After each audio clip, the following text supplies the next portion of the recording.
Welcome to Let's Train Collie. So in this video series, we're going to be training Collie. Right? So this is going to be follow-along classes. So go ahead and stand up, grab a stick, and follow along with me. You don't get as much out of this if you just sit on the couch and watch these videos. Make sure you're actually repping it along with me, just like you're there in a live class. All right, so this is going to be class number 1.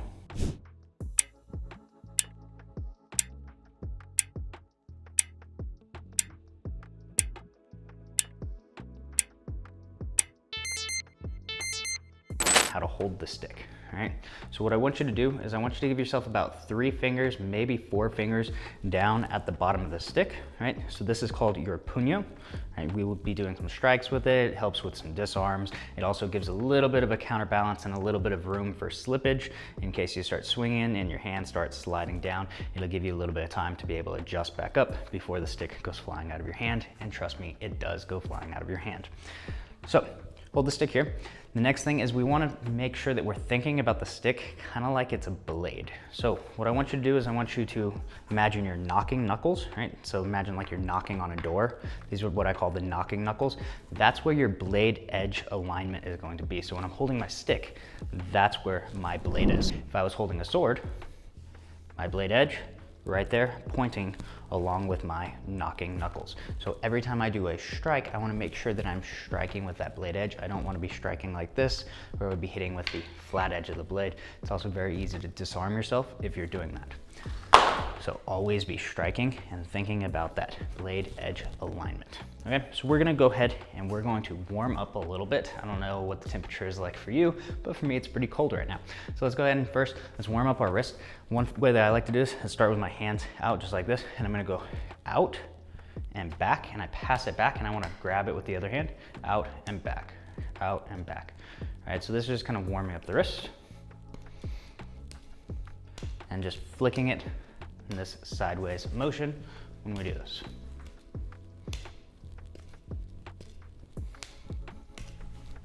One thing you'll always want to kind of do whenever you're practicing Collie is warm up your wrists, because there's a lot of tension that's going to be used in your forearms to control the direction that the stick or the sword is moving.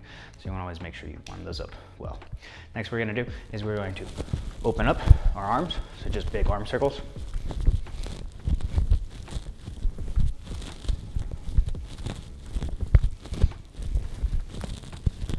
And then closing them, so arm circles forward now.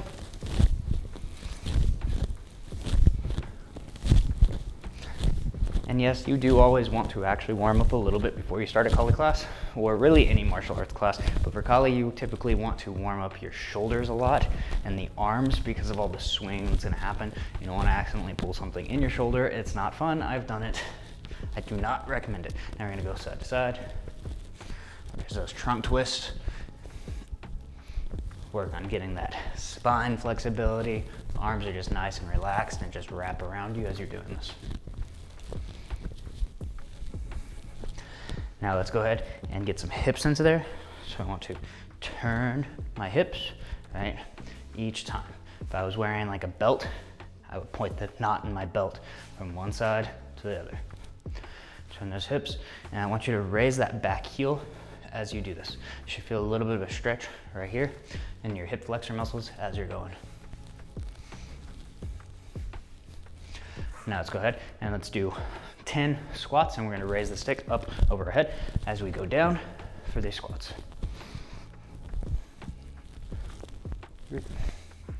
And 4, 5, 6.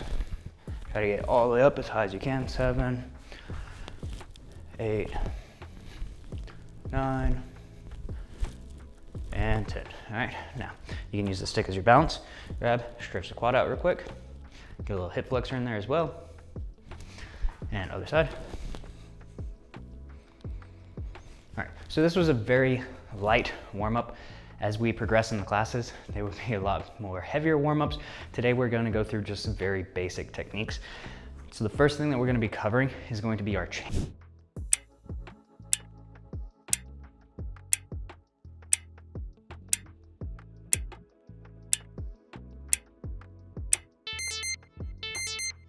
Chambering positions, right? So we've got 5 basic chambering positions.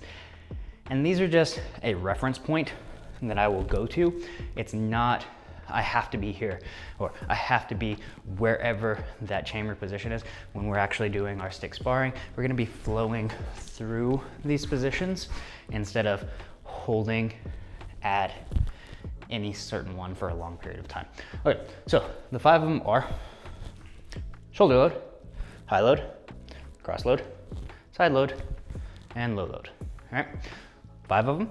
So the first one, shoulder load. When you do this, point your puño forward instead of arm out, puño out. I want your puño pointed forward, just like this. It'll allow for a quicker motion to the target instead of this closing motion. It's also a little bit more difficult to see. If I'm doing something like this, my opponent will be able to recognize this motion of my arm closing easier than going straight forward. Our eyes don't quite see in the straightforward pattern as well as they do things coming in or out of those lines. So we're shoulder load. All right, now let's go ahead and let's go to a cross load. So a cross load is, or our number 2 load, is the same thing, but it's on our opposite shoulder. So this is on the same side shoulder, and this one is on our opposite shoulder, just like this. Same thing, I wanna ideally point that forward. I don't wanna go too far back. Granted, this might happen in motion, but we wanna try to have it pointing forward with the puño. High load, same thing, puño pointing forward.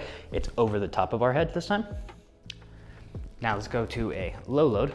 So we're down here, we're on that same side, dropping it down. This one's good for striking hands whenever people are striking at us. So you can go with the blade edge already pointed towards the front, or you can have it kind of pointed downwards. Some people really like the blade edge pointed forward whenever you're doing this. I find it doesn't really matter because you're going to be able to get that twist in the same amount of motion as here. And for me, I actually kind of like adding the twist. So if it's pointed down, it gives me a chance to add an extra muscle group into that. So up to you on that one, right? So let's go side loaded. So our side load can be on the side of our arm, just underneath that shoulder on the opposite arm, or it can be completely underneath. It's going to vary and it's going to change depending on what you're doing. One thing about martial arts is it's very dynamic and not static. It doesn't have to be this every time. It doesn't have to be this every time. All right, make it your own, make it flow. So again, shoulder load, cross load, high load, low load, side load. Now let's go to cross load, low load, high load, shoulder load,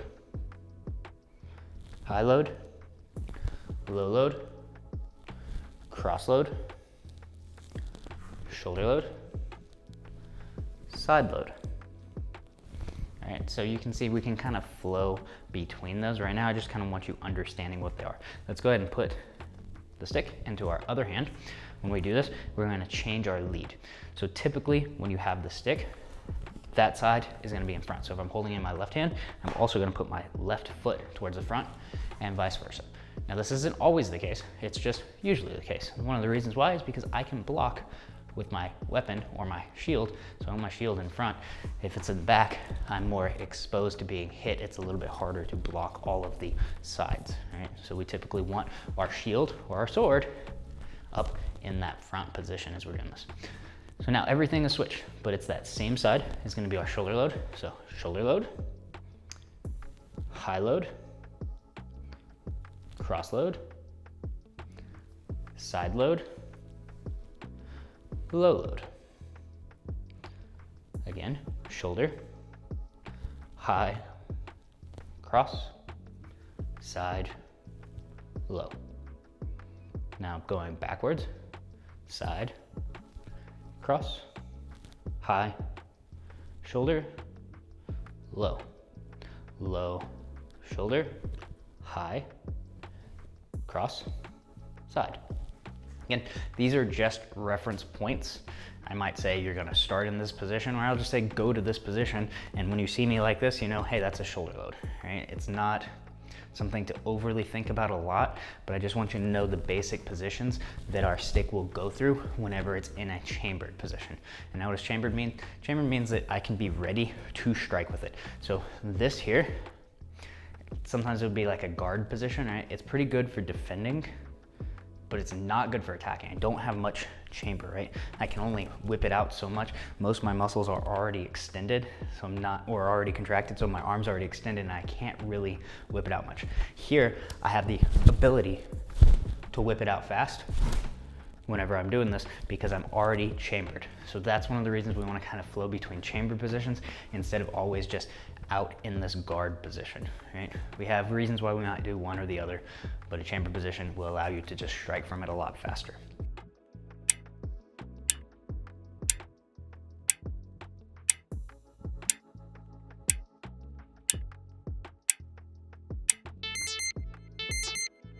So the next thing I'm going to cover is terminology.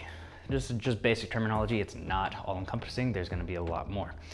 The first thing is going to be forehand. Right? So a forehand is anything that strikes forward across the body. Think like tennis. Striking, this would be a forehand. Now, this could be a forehand. This could be a forehand. This could be a forehand. This could be a forehand. Anything that moves from the open side and closes off. We're crossing our body is a forehand. Now what's a backhand? A backhand is the exact opposite. So now we're already across our body and we're going back to the same side. So forehand here, backhand, right? So it could be backhand going mostly upwards, but this is still a backhand strike. This is still a backhand strike. Whenever it's crossing that center line, right? So now we're going, next terminology is center line. Right here, draw a line right down the center of my body. Now, a backhand goes from across the center line back to the same side. A forehand goes from the same side to across the center line. Next thing that we're gonna cover is going to be the difference between a broken and a fluid strike. So a broken strike would look like this. Notice how it returns back. Broken strikes can be hacks. It could be maybe I hit something and I hit too high on it and I didn't slice through, so I have to retract it back. That could be a broken strike, or it could just be a little pop, right? So anytime it returns back to where it came from or has that momentum stop. I could even do a broken strike here and then bring it back to the other side, but because that momentum stopped and I didn't flow all the way through the center line, it's a broken strike. So the next one's a fluid strike. Fluid strike would go all the way through the center line. So I have my center line, I strike from one side all the way to the other side, and I didn't stop on that center line or wherever that target was. So broken stops and can go back to the same spot. It can go back to a different spot, right? I'm stopping on that center line or at my target. A fluid strike goes through the center line or through the target. A lot of times a fluid strike might work really well. You might do a fluid strike because you missed something, right?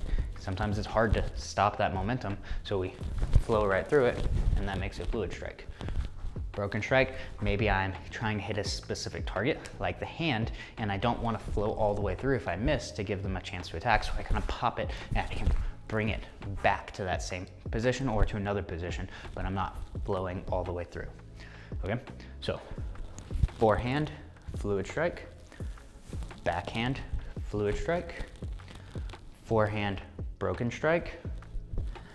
Backhand, broken strike. So hopefully you're understanding the kind of concepts behind this now. It'll be important whenever we continue on with our training. Another thing,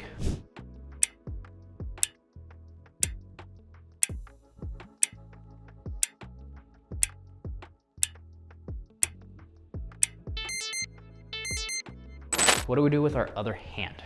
Well, at a certain point, it'll start to kind of flow around. It could grab, it could strike, but if you're not quite sure and it just feels awkward, there's two reference points that you can kind of just bring it to.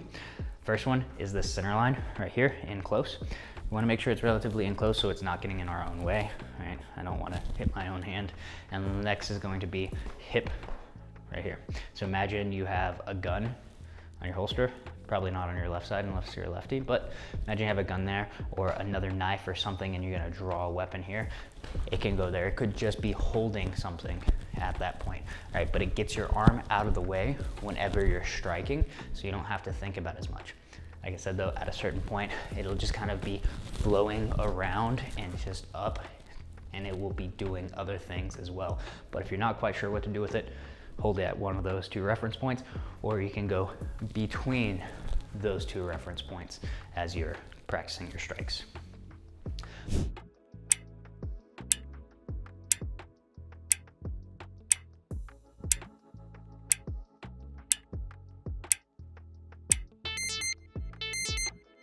So the first strike that we're going to go over today is going to be the number 1. So I haven't found a Filipino martial arts system where this is not the number 1 strike. It's always the number 1 strike. If you know one where it is not the number 1 strike, please inform me. But it's this angled down forehand strike, and it's usually fluid, but it could still also be broken. So practicing just like that. This is our angle 1 strike. Now, some people change where you're striking. Some people strike to the head. Some people strike to the clavicle, right? I like to strike from clavicle, right? Clavicle is this collarbone right here, to the opposite side hip. Some people go from head or from the ear to the opposite side hip. That's kind of a personal preference. There's a little bit of variation in what we could be striking. You could just think about an X and strike at that 45 degrees down, creating that X, and that could be your angle 1 strike as well. So let's go ahead and let's practice this. First, we're gonna practice it with a broken strike. So we're gonna go nice and slow. We're not putting a lot of power in it. We're starting off in that shoulder load position, putting you pointed towards the front. Right leg is toward the front if your right hand's in front, right? We're gonna strike, and then we're gonna bring it back. Strike, and we're going right down that center line and bringing it back. Now, as you're doing this, your body's going to be turning, your hips are going to be turning. You might raise and turn the heel a little bit. You might not on a broken strike as much. When it's fluid, you might a little bit more. But we're going to strike and bring it back. Strike and bring it back. Other hand, I like to have it a little bit forward and then pull it back. I'm pulling this shoulder back. You can imagine like I'm throwing a baseball. I pull the other hand back as I throw this arm out. It's that same way. Strike that fluid or that broken strike, number 1.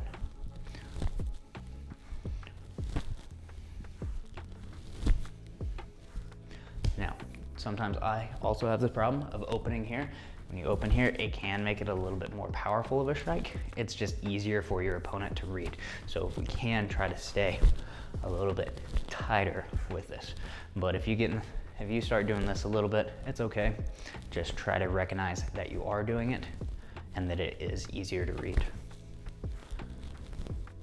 Give me a few more on the side. Extend out, turn the hips as you're striking. Pull that left shoulder back. Okay, now let's go ahead and let's change over. Let's hold it in our left hand now. So now our left foot is in front and our right foot's in back. Strike 1, broken. If you have something that you can strike on, you're more than welcome to practice striking on a target as well. Later on, we will be striking more on targets. If you have something, great. I really like the bobs. They're just a good target where I can see what I'm actually striking at, instead of something like a bigger bag where it's just kind of imagination. I like to really be able to see what I'm striking at.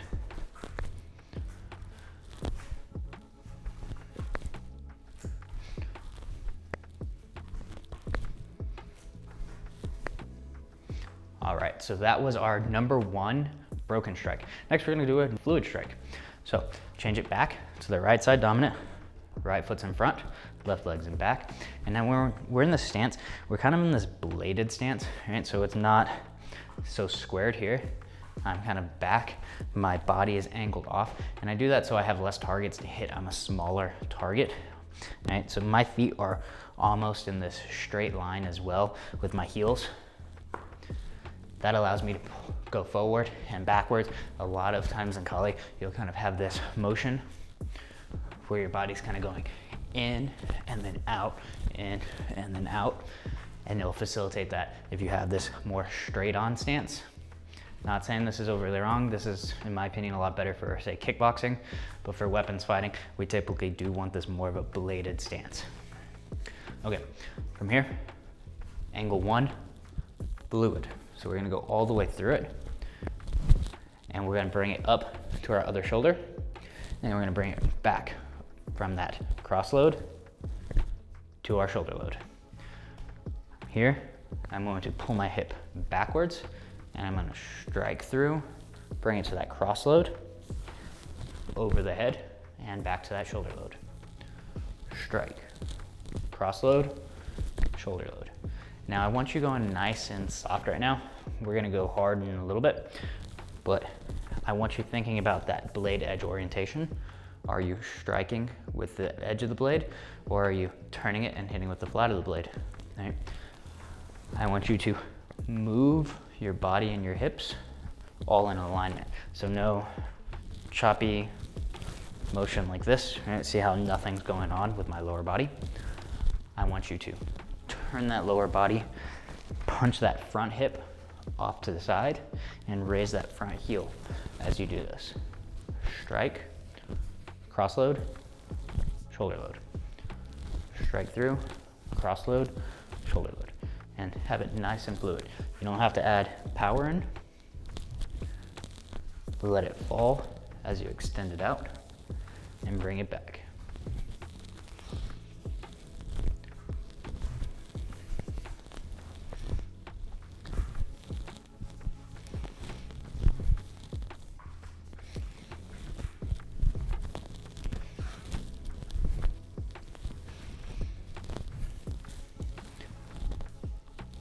Practice a few more. Now I don't want you to stop it down here, then raise it up, and then bring it over. I want you to strike through and have that finishing of the strike be that shoulder load, right? So I'm not here, then here. I'm striking and I stop at the shoulder or at the cross load and then through it. Cross load, shoulder load. All right, now let's go ahead and let's switch sides. So we'll do the exact same thing with our left hand. Left foot leads this time, and we're going to strike through and bring it to the cross load and shoulder load. Cross load, shoulder load. Notice my hip is turning. I'm raising that front heel to help punch this hip off to the side. And I'm imagining going through the clavicle, through the hip of my opponent, and bringing it around. Strike.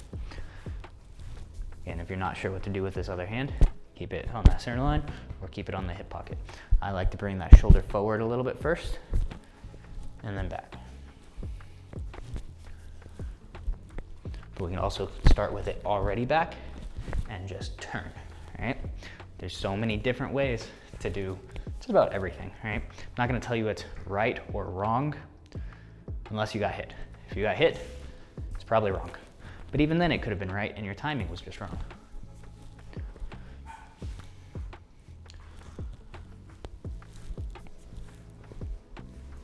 Strike. Fluid strike number 1. Nice and relaxed. Not adding power yet.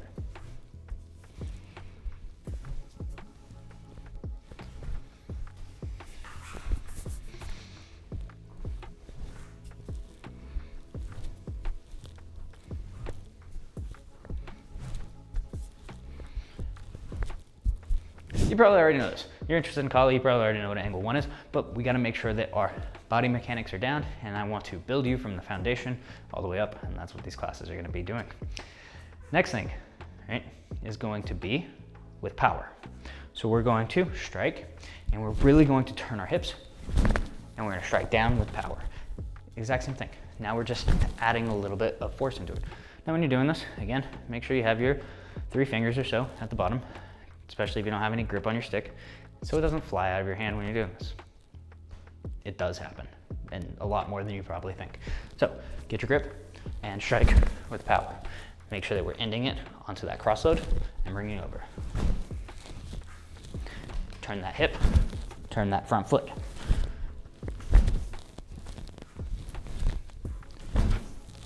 Hear it cut through the air. And then try to figure out, hey, are you actually using your blade? Let's see. So there's a difference, and I don't think you'll actually be able to hear it between and. You're probably not able to hear it. If you get something like this, something with a more flat edge, or you actually have a sword, you'll be able to tell the difference between when you're cutting with that flat edge. You'll even be able to tell when you turn the blade over at the end, because there's a sound difference that you're making when you're cutting through that air. So just be aware of that whenever you're doing it. Make sure that you're using that blade edge every time. Let's go ahead and rip out a few more of these.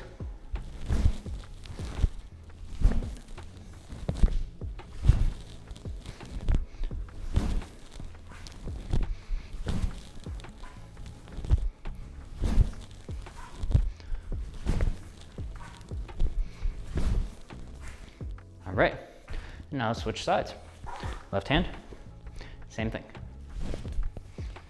Now if it feels a little weird, go into your left hand. Whatever, it feels weird to me too. I'm not a lefty, but I try to practice relatively evenly between my left and my right, and I'm gonna try to get you to do the exact same. So at least your hand won't feel completely dumb.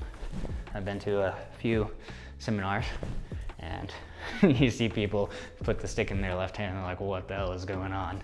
They have no clue. And you're not gonna be like that.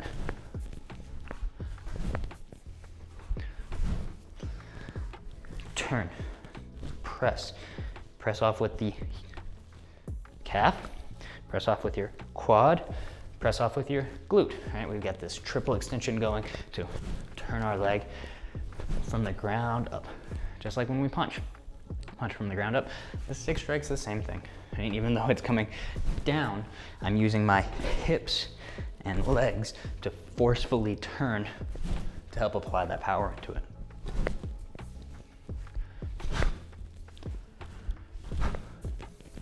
All right, so we just went over angle 1, broken, fluid, and then fluid with power. Ideally, you get to a certain point where you're striking all of these with power, especially if you're fighting with a stick. So let's talk for a second about the difference between a stick fight and a sword fight. A stick fight needs a lot of power because this rattan stick can hit somebody in the head and not kill them. I know, it's weird, you can do that with a stick. But a sword, I could easily just kind of cut through some soft tissue and well, now you're gonna bleed out, right? So it's different. A stick needs a lot more power than a sword needs. A sword needs more finesse and being able to pinpoint and hit the right target without getting hit yourself. A stick is just a bash through sort of a thing, right? So we need to be able to apply a lot more power. Later on, we're gonna be applying power while moving and doing footwork. For now, let's just get the mechanics of how to apply that power. Okay.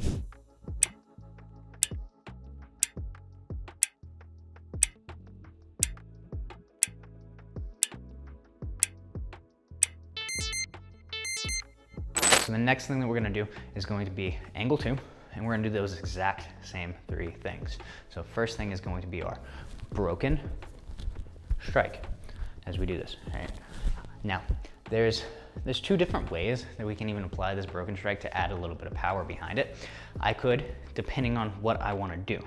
If I want to go through, right, I could drop my elbow and I could strike here, and turn my torso from the back side towards the front side, or I could actually turn my torso more from the front side to the back side and get this sort of a whipping type motion, right? There's 2 types of power. This one, really good for going for a fluid strike, but I can also do it for a broken strike and bring it back.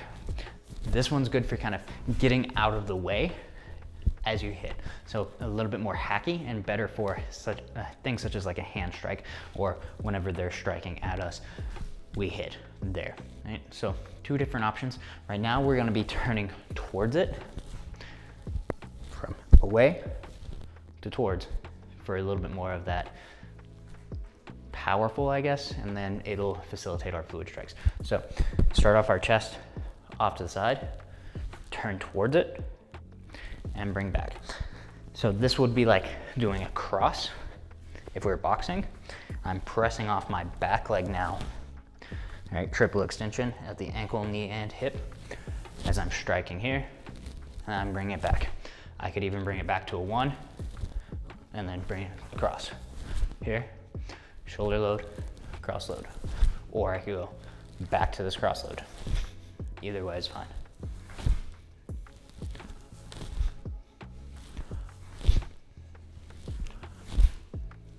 And we're stopping it right on that center line. Maybe we go just past the center line, but we're stopping that momentum. Again, a lot of time the momentum gets stopped because I do a strike that hits. If I hit something, momentum typically drops unless I'm able to cut all the way through it. All right, now just for the fun of it, let's go ahead and let's practice the other way. So let's start here. Notice my back foot is already up and my shoulders are gonna be squared towards the front. I'm going to move, pressing off my back leg as I go shoulders squared from the front to shoulders to the side, blading my body off.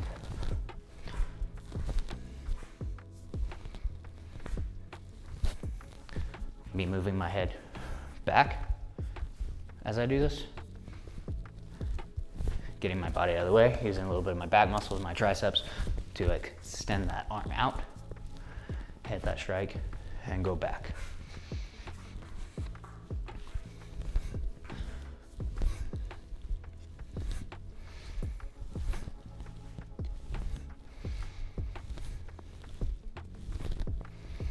Okay, let's go ahead and switch hands. Same thing, left leg to the front. Now we're going to go from the chest to the side to chest to the front, broken strike. Pressing off of that back leg as we do this. I can bring it back to my shoulder load and then my cross load, or I can bring it right back to my cross load.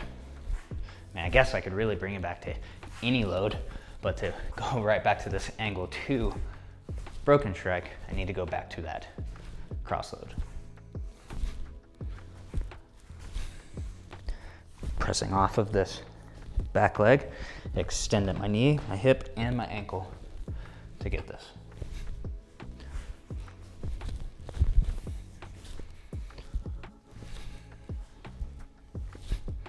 Make sure you breathe with each one of these. We're not really putting a lot of power into it currently.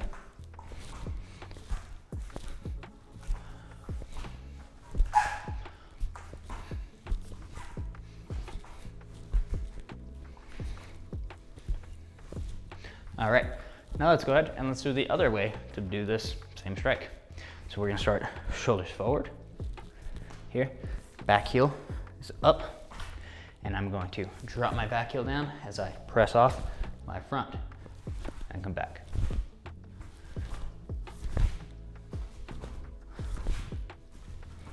Here. Now, let's go ahead and let's practice this motion. Hand, so if we're holding with our left hand, right hand is our live hand.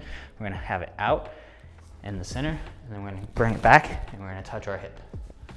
Here again, and here. Set up, and here. Strike. Strike. Maybe this is my draw. Here, and back. Set up, and back. Set up. I'm facing the front, and I'm going back. I'm facing the front, and I'm going back. Let's get a few more in. All right, now let's go ahead. Let's go back to our right hand. And you know what? Let's do this same thing, but we're gonna do it in a little bit more of a movement pattern. So what we're going to do is we're gonna start off here, cross load, chest towards the side. We're going to step and follow, or step and drag, broken, bring it back. Notice now my back heel is up, my hips and shoulders are towards the front, and now I'm going to step and drag back. Set up, step and drag forward, step and drag back. Notice I'm doing both of these now. Step and drag forward, shoulders, chest facing towards the front, rechamber, step back, shoulders and chest off to that side. Rechamber, 1 and 2. So I'm moving forward, I'm moving backwards. 1, 2, 1, 2. Now this footwork here that we're doing gets used a lot in sparring because a lot of time you're just outside of their reach. I'm just not able to reach them, so I have to pop in, but then I also want to pop back out of the way because most of the time when I'm striking at somebody, they're striking at me at the same time or slightly behind me, depending on who initiated first. So be aware of that. 1, 2. So we're gonna get in and we're gonna get out. Move forward, move backwards. Shoulders and hips, one direction. Move forward, now they're towards the front. Rechamber, now they're towards the back. Now they're towards the front and the back.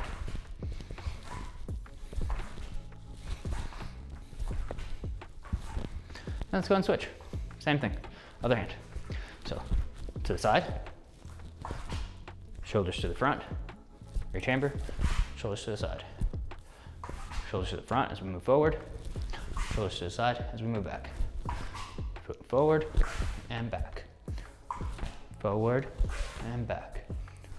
1, 2. 1, 2. 1, 2. 1, 2. Okay, that's enough of those broken strikes. We're gonna go angle 2, fluid. So angle 2 fluid, looks like that. Again, I'm imagining clavicle to hip of my opponent. So I go down and I want to end it in shoulder chamber. Just like this. Bring it over, turn. Just like if I'm throwing across, I'm turning my hips and then I'm going right back through the center to that shoulder chamber. I can bring it over my head. I can bring it in front of my head. Either way. Now nice and fluid. Turn the hips.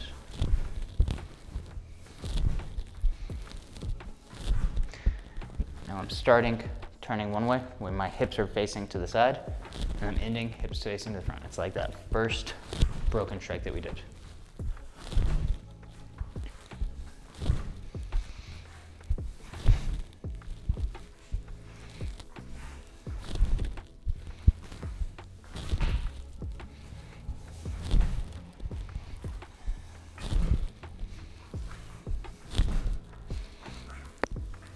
Point those hips. Turn them each time.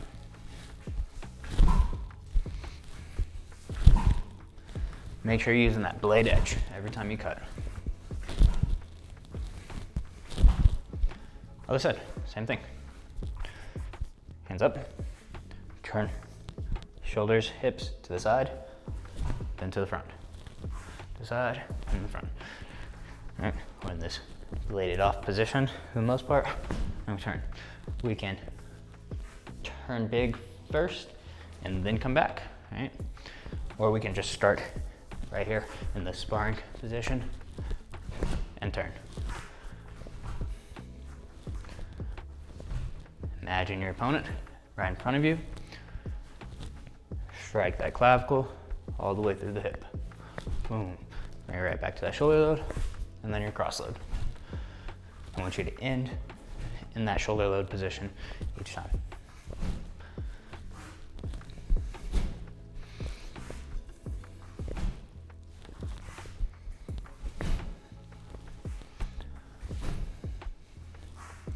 So you might see that I'm actually doing a little bit of this step each time, kind of similar to what we were doing. You can do that, or you can just stay in your stance and pivot. If it's confusing or you just don't have the hips turning and everything connected yet, just stay in place. If you've got it, you can step forward and then step back, right? You elongate your stance a little bit, but you're closing that distance and then you're coming back. A lot of Kali is gonna end up being footwork. We're gonna start adding a lot of footwork into here because one of the really difficult things about Kali is being able to hit them at the right distance with the right spot and not get hit yourself. If I get too close, the chances of me getting counter hit are significantly higher. Or if I'm using a stick, it might just grab onto me and start a grappling thing, and then I have a whole nother situation to deal with. So I want to say on the distance, I want to be able to hit my target and then back. Now when we're hitting a target with a stick or sword or really anything, we always want to use the very end of our weapon, right? So for me, I want to use the last 3 or 4 inches, and that's what I would be making contact with the stick. If I was using a sword, I'd probably just use the last 2 inches, right? Just enough to go in. Whenever we're striking, right, the end of the stick moves significantly faster than in here, and we'll get to that whenever we're working on defending. I'll talk a little bit more about that, but just know that as I'm striking, I want to make contact with just the end of my stick. I don't want to make contact with this part. It's weaker, and it's weaker if I strike with this part, and it's easier to block. They don't get hurt as much, and I'm more likely to get disarmed, probably a little bit too close anyways. So a few more with this left hand. All right, now let's go back to our right hand. And now we're going to add power. So we're just gonna strike for power. So I really want you turning your hips, pressing off hard, turning those hips hard, and really trying to cut that air as we do this. Make sure we end up here. All right, so I'm striking down, I get to about this point, and then my wrist rolls over, and then I'm able to put it right back on top of that shoulder. Strike down and roll it at the end. Don't go here, stop the momentum, and then try to come up. It's not gonna feel really good on your wrist either. You wanna get to that point where we're able to just know when our wrist needs to roll. Something that might sound counterintuitive, keep striking, turn those hips. And you can actually use something really heavy, like a baseball bat or a lead pipe, and move it slowly. And then where your body naturally feels it needs to turn in order to not hurt itself, it'll rotate at that point, and that's where your wrist needs to bend over, turn over at. Now, if you notice when you're striking harder, you might be sliding down, and now you're at the bottom of the stick. Give yourself, again, a few fingers of distance so that you don't throw the stick.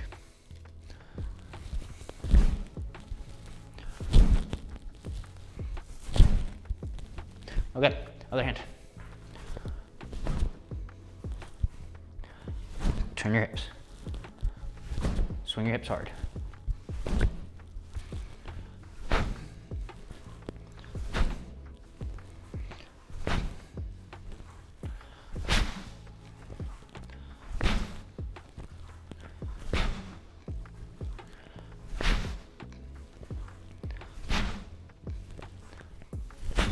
Make sure you exhale each time you do this.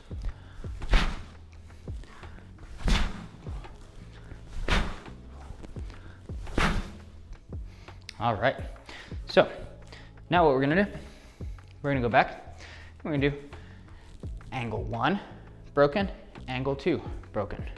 1, 2, 1, 2, just like this, right? We're gonna be turning our hip back for 1, forward for 2. And we're gonna be making this V. So I'm gonna be cutting down and then up, cutting down and then up. Now what I want you to try to visualize is the person in front of you. You're gonna hit their clavicle, go right to the center line, right to the heart, and then pull it out the other side and come back in that same way that you just pulled it out. So we're drawing this V shape whenever we're doing this, okay? Ready? Begin. Angle 1 broken, angle 2 broken. 1, 2, 1, 2. And now when I strike this 1, I'm pulling it up as I'm finishing turning my shoulders, and then I'm coming right back for that 2. 1, 2. 1, 2. 1, 2. All right, so keep doing that. I'm gonna talk about something that I like to do. Some people have told me, hey, don't do that. And they give me their explanation and I don't much care for it. All right, so it's something called casting. So think of like casting when you're fishing, right? Is when I do this motion right here. See how my wrist is pointing outwards? So I like to cast, and I cast with all my strikes because I'm short and I need that extra distance. So there's this thing about staying at a 90-degree angle with your wrist and your stick. And now I think this is much better for swords than for sticks, right? So when I was told it's like, we need to train for swords, but I'm training with a stick and I'm probably gonna be hitting somebody with something more stick-like than a sword. But the idea is with a sword, when I make contact, I would be able to slash, and because I have that wrist bent, it's going to slash and cut as opposed to turn into kind of a hack motion where now the sword is stuck, right?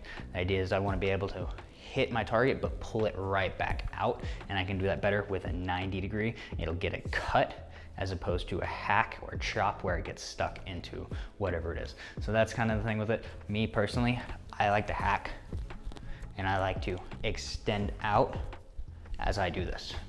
You're welcome to do it either way, but that's just one of the reasons why you will hear people say, you have to stay 90 degrees with your wrist. You don't really, and with a stick, it's probably worse. It's probably worse for you. I want that impact, I want that thud every time I make contact with a stick. So keep this going, a few more, and then we'll switch sides.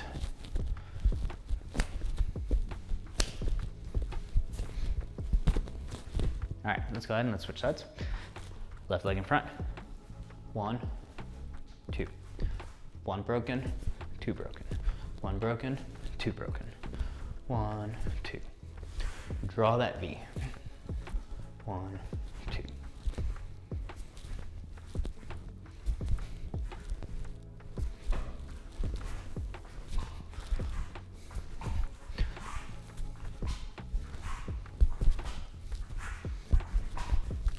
Notice I'm going right back to that footwork pattern. I can come in, I can step back. I could stay in the same place. If you're not comfortable with it yet, stay in that same place. Don't worry about the footwork. If you feel comfortable, you're more than welcome to start adding some footwork. Because like I said, we're gonna get into the footwork because that's what saves me when I do my stick fighting and my stick sparring, is I'm able to stay outside on the pocket and run around. And ideally not get hit too much. So being able to manage that distance is very important. Next thing we're gonna do, we're gonna go back to our right hand and we're going to strike through and strike through. Fluid 1, fluid 2. Fluid 1, fluid 2. We're gonna be nice and relaxed. We're not putting power in this one, but I do want you to turn your hips with each of these. Just like this. Strike and strike. Flowing right through it. You see it pauses for a second as I'm getting back to that chamber position. I get to my chamber position in the back, I come to the front and I throw it again.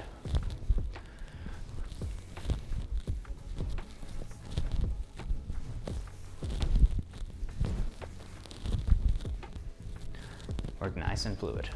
Don't go too hard yet. Sometimes I want to, but nope. Tone it down. Flow. Nice in place. Turn the hips each time. Hips turn back for the 1, hips turn forward for the 2. Back for the 1, forward for the 2. And let's go ahead and switch sides, same thing. Now, especially if this is your non-dominant side, make sure that you have that blade edge orientation. That's where my blade edge orientation starts to go out the window. So when I hand it to my left hand.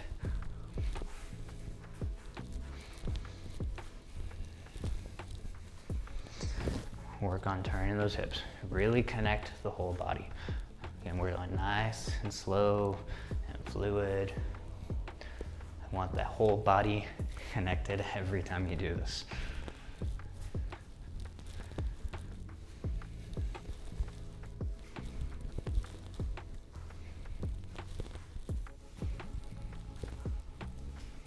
Okay, let's go back to our right hand.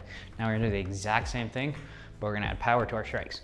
Now, You could try to keep power throughout the whole thing, but I want you to 1, 2, 1, 2. So you get that first strike power, get back to your position, slow down a little bit, and then initiate power again.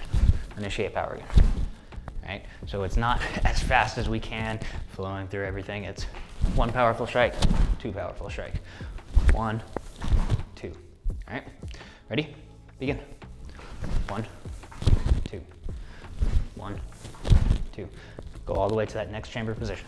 1, 2. 1, 2. 1, 2. If you're sliding down, grip a little high. 1, 2. 1, 2. 1, 2. Turn your hips. Turn your hips. Turn your hips. Turn your hips. And switch. Other side. 1, 2. 1, 2. Blade edge orientation. 1, 2. 1, 2. 1, 2. 1, 2. 1, 2. Keep it going. Turn those hips. Turn your hips. 1 hips to the side, 2 hips to the front. 1 hips to the side, 2 hips to the front. Cut that air. Exhale every time. All right, take a breath.